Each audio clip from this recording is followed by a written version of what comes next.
sana may charge siya para matest natin itong ating cellphone.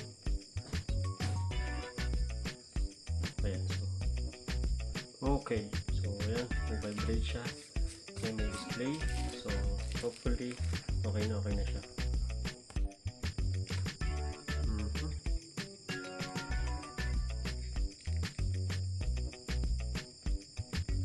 So narobat na yung ating phone guys, so kaya natin siya matest before natin kakit.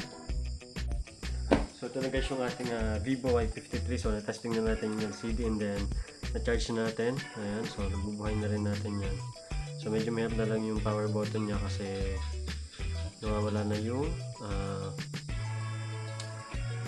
pindutan itong sa customer natin na kung kasi sira-sira na nga siya, and then yan, so okay na, working na yung ating phone, so gumagana naman yung touch, okay na okay siya. Ayan, okay na okay. Ayan guys, okay ito nyo naman, so medyo malabo lang, hindi natin malinaw kasi may password. Ayan, so off na natin.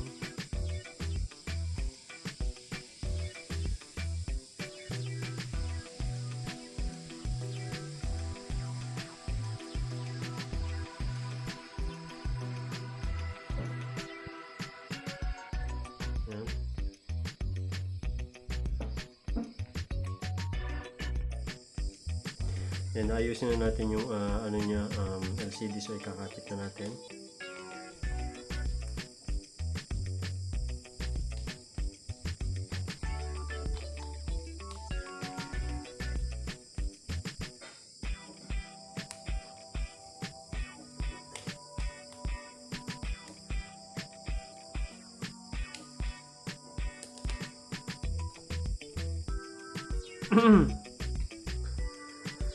So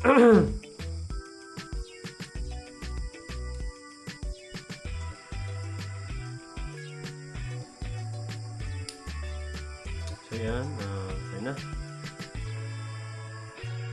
And before natin ikapit yung ating LCD, so kailangan muna natin linisin itong housing niya. So tanggalin muna natin yung mga gabok-gabok. Ayan.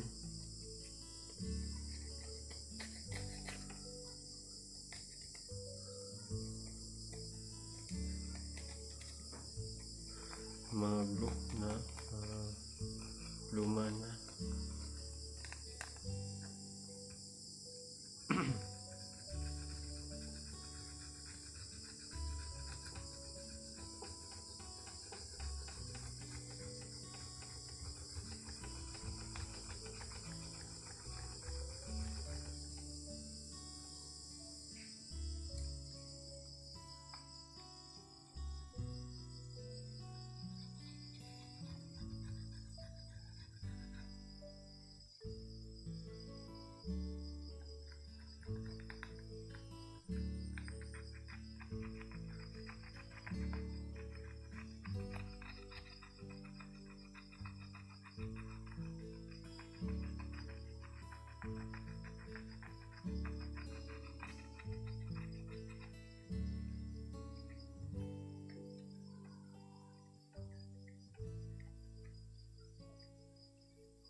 So ito okay na guys, nalinis na natin yung pinaka housing.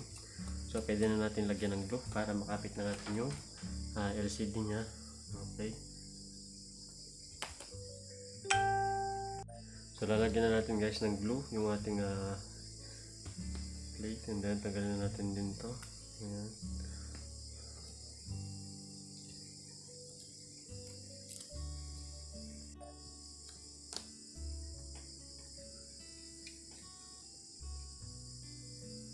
Okay, so lagyan natin ito ng glue. And then itong okay, yung pinaka housing nya, so lagyan na natin lahat ng glue para madikit na natin na mas maayos yung ating LCD. Ayan, so black glue na guys yung gamit natin ngayon kasi mas maganda kasi pagka black blue. So hindi kagaya nung white, so parang namumuo siya. So ito iba-iba, ayan. So okay, so mas maganda siya. Ayan, kung tutusin. Ayan. Pag natuyo siya, so kung color black to, black din yung blue natin. Okay, kagaya ng isa yung white blue, so medyo iba-iba. So try natin itong black. So far hindi pa naman nagkakaroon ng return sa atin ng kinapit nating LCD, pero dapat naobserban din natin yun kasi naobserban ko ng preo kasi yung mga phone ko naman ako din yung gumagawa. So alam ko din kung kumakawang siya agad or hindi. So makikita ko din ng mapapansin ko sa aking mismong cellphone. So kaya mga ginagamit ko pang vlog ngayon, ayan. So ayun yung nagtitingnan natin kung kumakawang siya or hindi.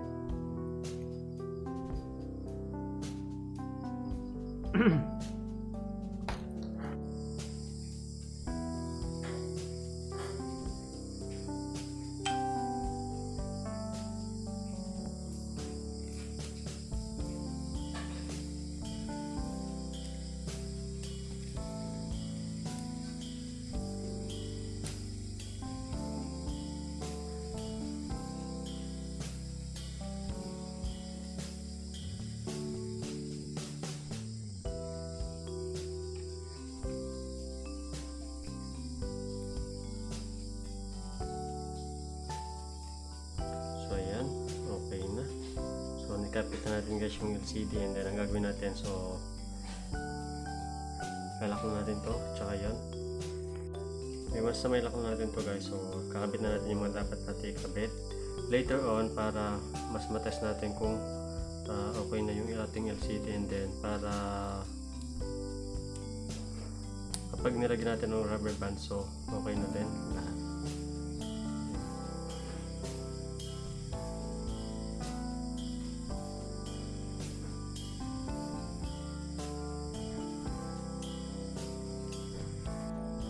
Bago natin lagyan guys ng rubber band, so kailangan matesting muna ulit natin kung okay na ba yung LCD natin kapag tinatouch natin na ay working or hindi.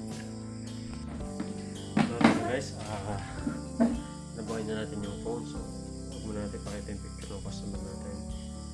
So ayan, so working fine naman yung ating touch, so nakakapit na yan. Kailangan na natin ng rubber band, so ayan. Okay, so off na natin, and then lock na natin yung mga dapat natin i-lock. Then ibalik yung mga dapat ibalik. Gaya ng mga screws, cover, ayan. Okay.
And then